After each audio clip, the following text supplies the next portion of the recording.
Well, there's no question coming off a tough loss, and maybe tougher the way we lost.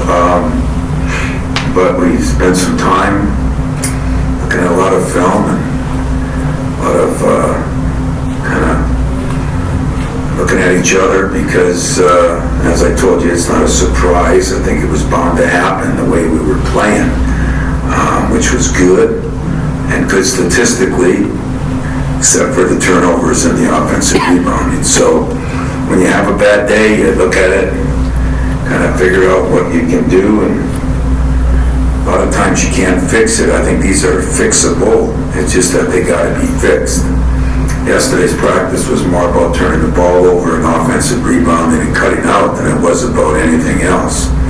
And that's what we're going to continue to work on today. I think we still have a very good team. We have to get back to the principles that we played with and how we play and who we are. In Wisconsin, they are playing really, really well. They're, one of the hottest teams in the league. Not a great shooting team. They're shooting 42%, like 29 from the three, which is odd. But they don't turn the ball over and they don't make many mistakes. And I think they're averaging 7 turnovers a game. Kind of know what their roles are and they play to their roles. Johnny Davis has obviously become a household name now in our league. He's averaging 24 points and 9 rebounds in the Big Ten, which is off the charts. And, Davidson's the other key guy as far as their two mainstays. It's his 5th year. He's got some experience. He plays hard. Everybody loves the way he plays. He posts up very well. Can shoot a 3. But I think the other X factor guy is Wall. At 6'8" or 9, he's been a key for them. Big reason for their success, averaging 12 points, 6 rebounds. He's just solid as the day is long. Nothing great, just very solid, very good. I think Greg's done as good a job as anybody in this league with this team. And I'm sure it'll be 4th of July and Christmas when we get over that Friday night game in Madison, Wisconsin, the late game. There'll be a lot of people having a good time, so it should be a great environment.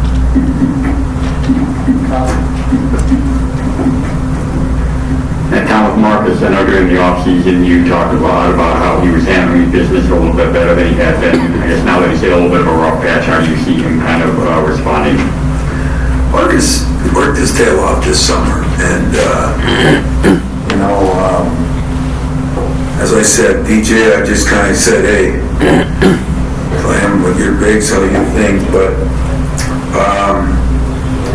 there's got to be a come to Jesus meeting that he understands that walking around isn't going to make it here. I don't care if he's 12 foot tall, and no one game falls on anybody. And like I told my staff, it falls more on us than it does on a player. But he's got to learn to go at a different level, post up at a different level, and he was improving. So when I brought him in, I'd be very blunt about it. It was not we did not have a birthday party, but at the same time, we did talk about the difference since he's had COVID and when he wasn't, and he just doesn't seem to have his energy back. And so that was one thing that we all agreed on, including him. And I'm going to give him the benefit of the doubt on that to a certain extent. But in my humble opinion, our point guards have to quit turning the ball over, and he's got to play like he was playing early in the year, blocking every shot, getting rebounds, doing the things he was doing. So we got to coach better. A couple guys got to play better. You mentioned the other day a little bit when Mike called you in and said, look at this is a different looking team. What does it take for those guys to then see that, have that moment and be like, wow, this is different? Because, you mentioned the turnovers and all that, but defensively, feels like this team is... Yeah, and it's funny when I say that, because defensively, our numbers are off the charts.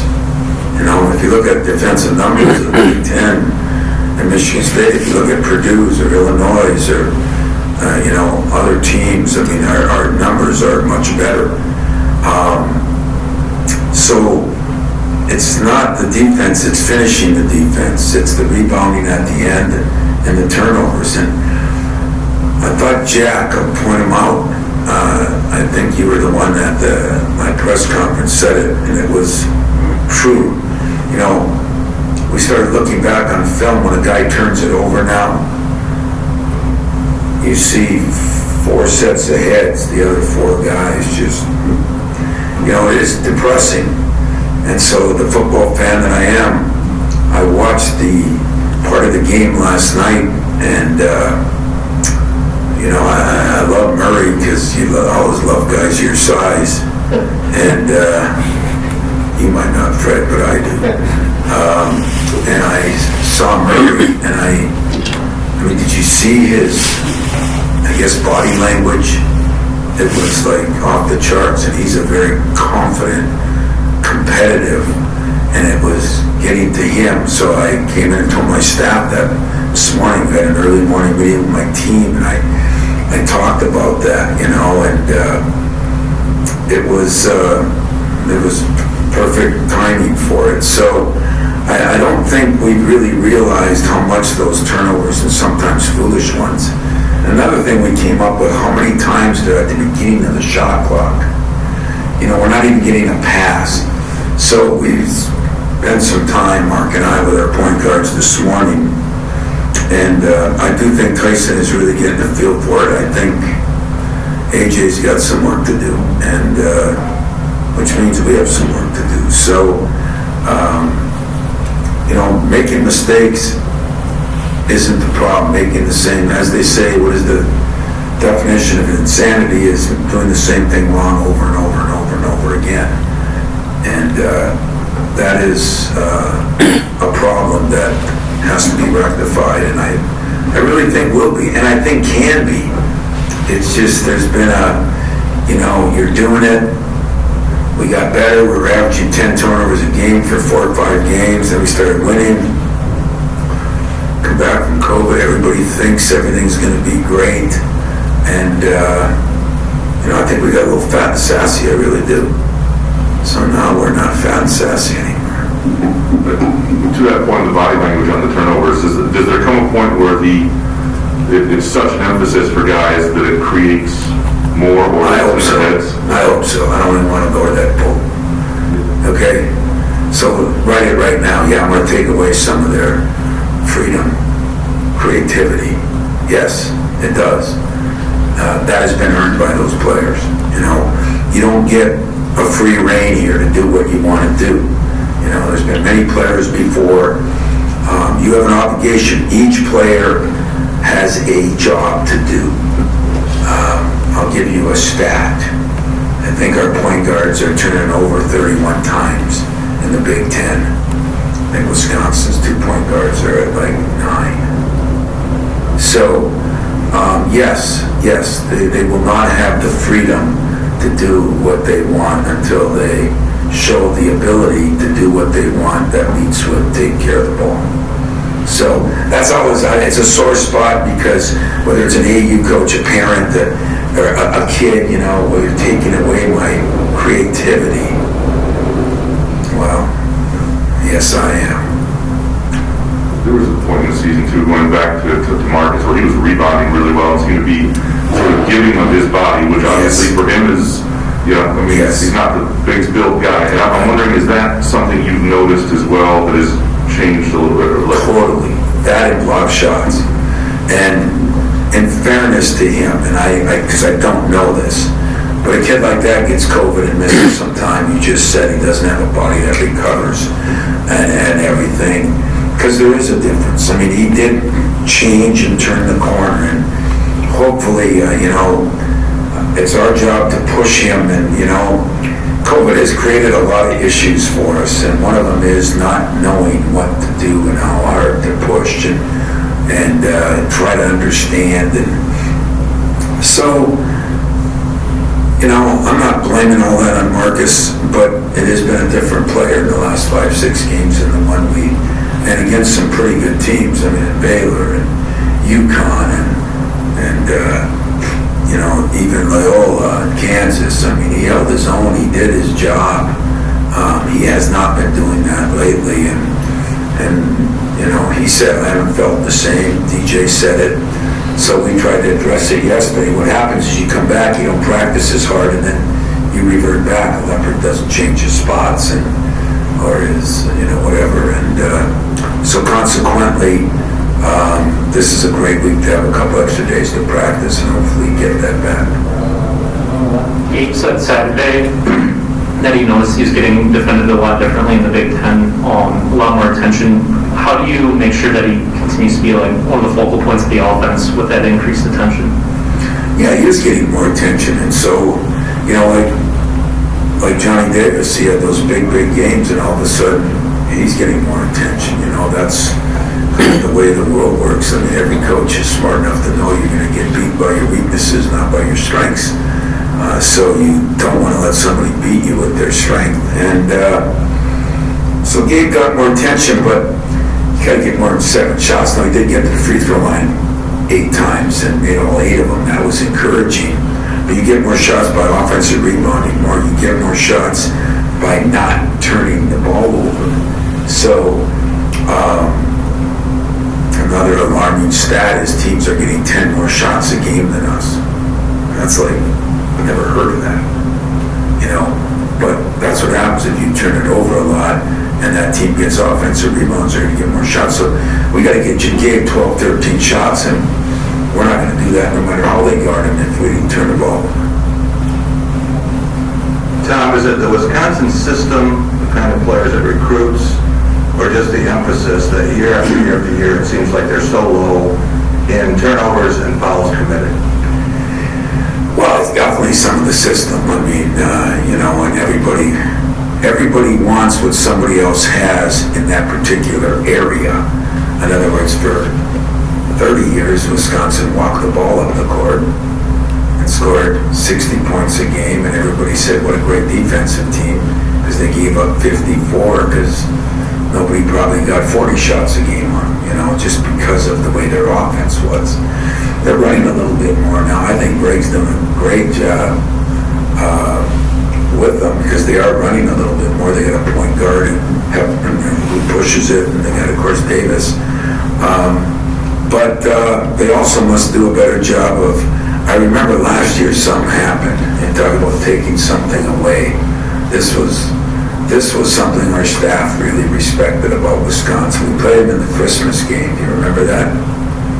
Our kid Trice, their kid Trice, but part of our family as far as I'm concerned, made a turnover the first half. And one of the guys, I think it was DJ, said, well, he's done. And I looked, and he was out of the game. Didn't play again that half. I think he scored 22 the second half against us, didn't he? You would probably know that.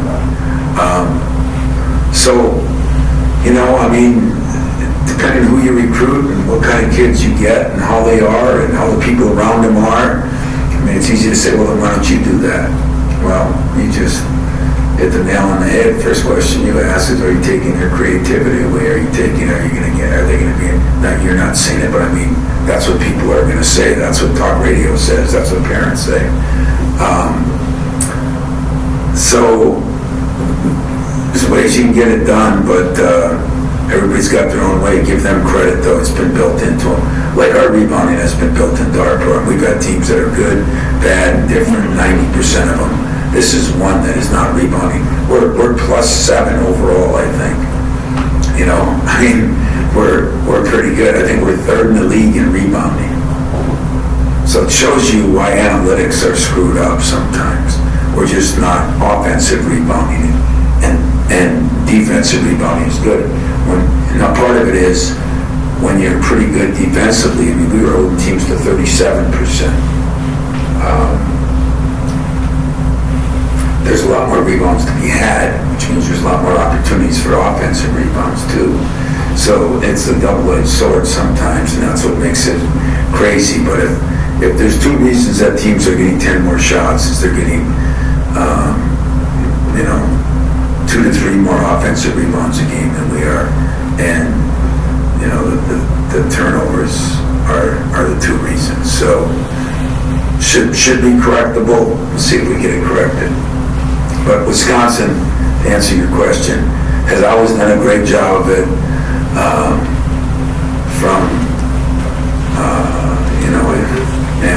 Every coach that I coached against, they've always done a great job of it. So maybe it must be in the cheese. Avoiding the fouls too, things like that, something that will... Yeah, they don't pressure at all. They don't ball screens. They cover them differently than most. But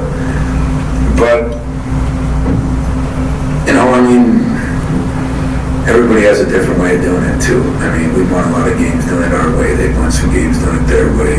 Purdue's won games doing it their way. Illinois is winning games now with a completely different, almost 4 guards all the time and 2 small guards now. I mean, everybody has a different way. Kentucky's winning with a great big man. So. Tom, it seems like Malik Collin might be a guy that could give you guys more, or at least be more consistently offensively. As you go into this tougher part of the schedule here, how do you try to draw out that consistency? Because we've seen him have big games, or spurts within games, then he might be quiet for 1 or 2, 3 games, and another big game. How do you get that? Malik's one of those guys. He's very analytical. He understands the game. He sees the game. He's one of the guys we pointed out in a film session when a turnover comes by somebody else. I think he lets it get to him because he hasn't been as aggressive all the time, and he really is, I think, a really good player. I mean, we feel like when we go down our roster, we have some question marks, but we have some really good things too, and when you look at our 4 men, when you look at our 3 and 2 men, our points are new and got to get better, in our center, how can you argue? Just kind of goes to show how crazy we all are. We haven't said one word about Julius, and he might have had as good a game as anybody's had here in a long time, as far as going perfect from the field, rebounding well, fatigued a little bit maybe, and, conditioning for him too. And he was one of the guys that got it early in Christmas. So I think we do got to get more out of Malik. I think Malik kind of thinks that too, but isn't it funny, we didn't think any of these things. This shows you how crazy it is. I'd come in here and I'd leave here and I'd say to Max, God, they must think we just lost. I'm so negative. And but I saw some things coming, but until we lose, there's no questions about those things. Now we get all the questions about them, and that's the beauty of sports, I guess. Listen, we haven't fallen off the train. We've let something kind of, I don't know when the turnovers were early. In the middle, we were pretty good. And in the last 4 or 5 games, we've been poor. And it hurt us in some. We got away with it. And now we got punched in the mouth. And now we don't have to preach all those things or preach that we need other people. I think everybody sees it, So everybody's got to have wake-up calls, and I got good enough guys that hopefully they'll adjust to the wake-up call. Now, you've been, by your own admission, the benefactor of the Big Ten schedule. And now people say, boy, they got to go to Wisconsin and Illinois. What a bad time to go to Wisconsin and Illinois. I'm going to suggest that you think it's a perfect time to go to Wisconsin and Illinois, because that's where the bar is and that's where you got to get. Yeah, it is. And yet, I think our non-conference schedule was good enough that we understood where some things were then too, and trust me when I say this, I did something I've never done here. I went through and looked at 65 teams, I think, the other day. I made Max give me the stats from every team in the major 5 conferences. And I went through every one, and you'd be amazed what Baylor's are. You'd be amazed what the turnovers are. Tennessee, a top 20 team, what theirs are. When I told you there's a different breed out there right now, there's a different breed. You'd be surprised what Dukes are. Gonzaga's is a different story. You'd even be a little surprised what Auburn's are. It's an interesting phenomenon that's going on. Where certain teams, I would have said this, and that's what probably made Wisconsin so unique, is it hasn't changed. Well, Michigan State rebounded like it normally did and just turned the ball over a human amount. I think we'd be feeling pretty good about where Michigan State is when you think of our shooting, our three-point shooting, our free throw shooting, our defense, our defensive, all the defensive stats. I think you feel pretty good about us. Through the year, we're through the Big Ten compared to everybody else. It just shows how important. That's why football is the best sport, because they say it every year in the playoffs. And sure enough, Patriots started out with an interception. Started the first half, started the second half. Last night, interceptions, fumbles, turnovers rule. And so even though I know it, you should say he hasn't done a very good job coaching it. And so I say that, AJ's got to do a better job and maybe tie a little bit with the turnovers, but coach has got to do a better job too. So some way we're going to get through to it. But I would say that if we played the way Wisconsin played before, you'd say, God, they average 5 turnovers a game, and you'd say, yeah, but I don't want to watch them walk the ball with the car. Now, everybody's got something when somebody else is looking at it. Beauty is in the eye of the beholder, as they say, and I'm not changing. What I don't want to do is change what we've done. What I think I've done is make some adjustments to the modern kid, we aren't rebounding as good, which means probably we're not physical enough. And I think I know why, and I think I did a good job making an excuse for myself. So the buck stops at the podium. It's the mirror here in front that I'm looking at. And so those of you that want to write that I'm too hard on them, write it now. That's the way it's going to be, and that's the way it's been for 27 years. Last 2 years, a little different. Players have changed. Society has changed. People have changed. But to be great and successful at something, it really hasn't changed. And shame on me for thinking that could happen. You talk about the rebounding and physicality, maybe lack of in the recent couple games, and talk about the way Marcus has played and the way Julius played on Saturday. Is there a chance that we see Julius actually, get a start here on the weekend here? Has he earned that spot, or is he just need to be more consistent before that's kind of really taken? Well, Julius got to get himself in even better shape, but I don't know what that'll bring. I don't know who will start. Like I said on Saturday, I tried as hard as hell to put myself in the portal, and the portal didn't accept me. It put reject when I pushed the button. And so, I don't know, I don't plan on changing a lot as far as the lineup. I plan on changing a lot as far as the effort given. And that's where I'm at right now. That doesn't work. I might change more. But whatever I do is going to be for the betterment of the team and the program, not the individual. I actually wanted to ask you about one of your former players. Yesterday, Miles Bridges had a career day, 38 points, 22 in the first quarter. Where do you stand with him when it comes to the consideration and quest he has to be an NBA All-Star? I just did a little promo for him today. I think, I think Miles, we got 3 guys out there that have all done a lot. Draymond is having an incredible year. He's been hurt a little bit lately. Jaren Jackson is, I think, leading in block shots, and their team's having a good year. And of course, Miles Bridges has been scoring and rebounding and doing some things off the charts. And just the excitement of him would be good to see in an all-star uniform. But I do think all 3 have a chance, but at the end of it, that's why we got to get all our Spartans out there voting, whoever's voting. I think he has a chance, these things are somewhat popularity contests in different ways, and what did you do for me now, but when did people vote, and what do they do?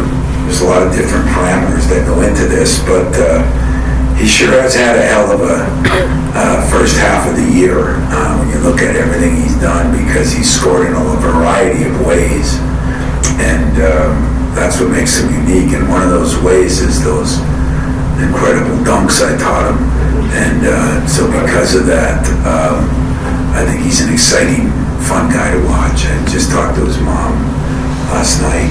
She's coming in for a game, but Miles is all three of them are doing really well, and I think all three of them are merited as something, but when you have a performance like that, 22 points in a quarter, it's hard to do. There's a lot of teams that don't score 22 points in a quarter. Tom, were you surprised that Baylor and USC lost twice last week? Lots of other upsets in the top 15. And what did you make of Illinois and Purdue yesterday? That was a football game. That was a war. I mean, I didn't see it early because we were practicing, but Pruder came up to me and just said, it's a fist fight out there with those big guys. But I watched that. It was good. It was interesting. There was some crazy turnarounds in that game. But the other surprising thing with all those teams, you know, I don't want to say this, but it didn't surprise me a bit. I told you the first day, this is going to be a weird year. We have so many different things that have happened, the transfers, the people half in, half out, you know, what does all this stuff do to these kids? I think you're seeing this all over the country. And I think we've actually been pretty consistent. There's a couple teams in our league that have. There's been COVID. That's changed some of it. There's just been so many different variables that coaches are having to deal with right now that you're going to see a little bit more of it, I think. You know, and some of it will be nobody's fault. It'll be COVID. You know, maybe we're missing a couple players and we get them back, and you know, now you're not the same guy you were. You know, so. A little surprising.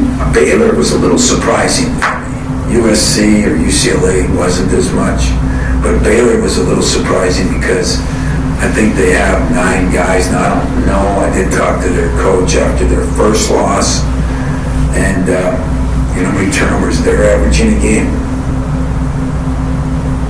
And you great research guys. 8. That's what I would have guessed. So, are you good in math? Put 8 on your board there, and then put times 2. That's what they're averaging. I mean, doesn't that mind boggle you a little bit? I mean, because you don't think that, and with the guards they have, and this and that, 16 turnovers a game. And there's somebody, I think it's Arizona, so somebody's at 17. Who else? Tennessee at 16. You know, because I looked up who's worse than us. I thought I was going to see Northern Michigan and William College, and I saw a lot of teams that would a little bit surprise you, and yet most of the best teams are more in that 10 to 12 area, and that's what we got to get. And there's no joking about it. If we got there, our team changes a lot, because you change how you feel about yourself. It uplifts your defense if you're making a couple of better plays offensively. We've scored enough points, and with all that, we're averaging 70-some points with all those problems. So we're good enough offensively, and if we had 10 more shots a game and shot 40%, that's 8 more points. Even if you didn't hit a 3 or didn't get an offensive rebound or didn't get fouled, that's 8 more points. I mean, so instead of 73 or 4, you're averaging over 80 points a game by just having a normal amount of turnovers. And so that's the way I'm approaching it with the team, you know. Hey, it's been a problem. Can't hide behind it, we can't duck it. Coaches have to take some responsibility, and players have to take some responsibility. And we're going to try to fix it. Now, I have talked to a bunch of different coaches, so how do you try to fix it? Mommies wouldn't like it, but sometimes you run them. Sometimes coaches are yelling at them. Sometimes coaches are benching them. Trying to come up with, I talked to one guy, said I ran him to death. I said, well, did that do any good? No. I said, well, don't tell me that, you know. I mean, so it's really, it comes down to an individual has to figure out that it's not in the scheme of things. It's not our fast break that does it. It's taking a little more responsibility. So we have to coach that by making it something in practice every day. And there's been suggestions, run them, make them shoot free throws, do this, do that. And I said, fine, and we'll have 3-hour practices. We just won't have any meetings, and the NCAA's all cool with you. So we could do that, but it sounds like I'm making a joke, but I'm not. I'm telling you that it's, accountability in anything right now is an issue. We have to get it straightened out. But, so why does Wisconsin do it, or why does Northwestern do it? Well, it is a different brand of ball, different guys. Different coach. But some of you would be saying it 5 years ago, why don't they run? Why don't they score more than 60 points? Why don't they do that? Everybody's got their own system, guys. Some guys pass it that are in the playoffs. Hell, I don't even know because they're playing my Packers. San Francisco runs it all the time. Everybody's got a different way of doing it. Do you think sometime, I never heard this, but I looked at, was Connecticut last night, because when you said it, I was right. It did look a little different. Do you think sometimes players need to be reminded what playing hard is, and they don't even realize they're not playing hard? Oh, 100%.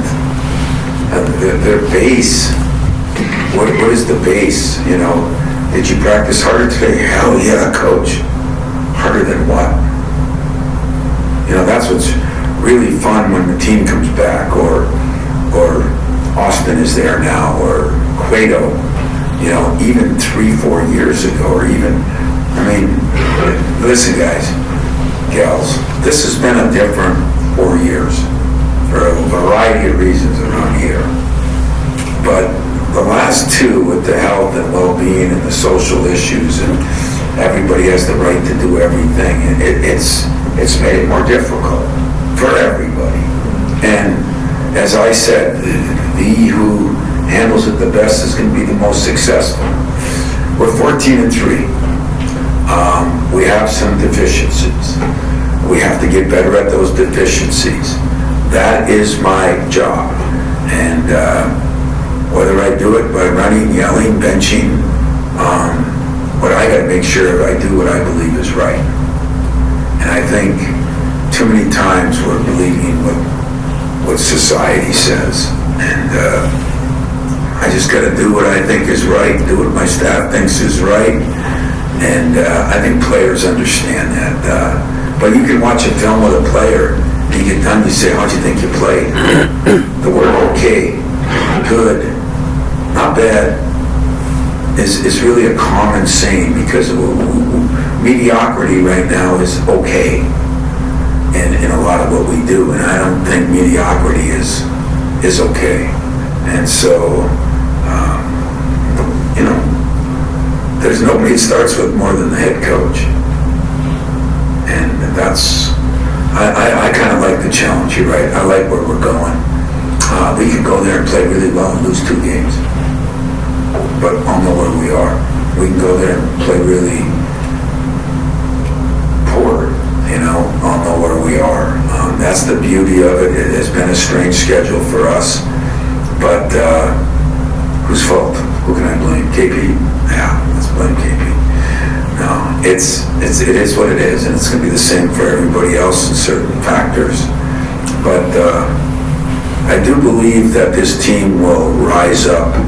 I do believe we got enough good guys, got enough good players, and I think we're getting across to them that, the AU mentality, the and one mentality, the turnovers are important. I think you'd be surprised though how many games, how many teams it's affecting. And maybe that'll tell you why some teams are, Baylor lost, who'd they lose to? Texas Tech's pretty good, but Oklahoma State. That would surprise you at home, and I think they're very well coached and very good, but I don't think anything's a surprise anymore. There's been a lot of ups and downs, you know, even within our own league. So, but I will say one thing about our league. If you look at our league in general, there's more teams not turning it over at a high rate. A lot of teams in that 11, 12, and 13 area. But, you know, maybe not. You know, the other thing I think we found out in watching film, and I bet you'd agree with this, they come in such bunches. You know, like we had 12 in the first, you know, half and 5 in the second. We had one game, we had 11 in the first 10 minutes and 2 the next 20-some minutes. They come in bunches, and that's maybe another area we can correct, either with substitution, either with, you know, you gotta fear something. Not many people fear anything anymore. You gotta fear something. I fear losing, so I gotta do something about it. All right? Thanks.